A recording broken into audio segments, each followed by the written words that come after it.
А потом вот эти личные окончания. Вот они квадратиком. Вот, акельмейм. Сен. Сен, акельмейс.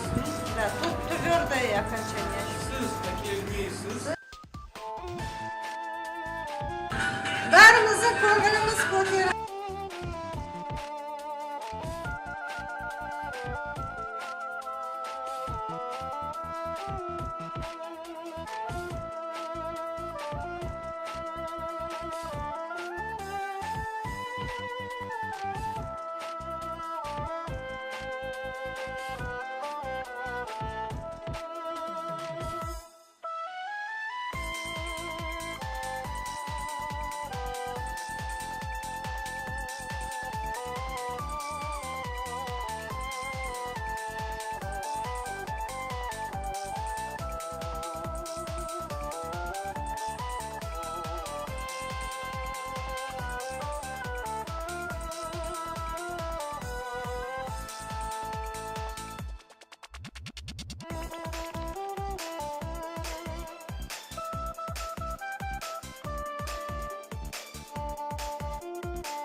Уникальная методика фонда Ассамблеи Гейдары помогает быстро, в короткие сроки, очень сжато, емко изучить казахский язык. Причем снимаются все барьеры, и это уже не выглядит как суперзадача.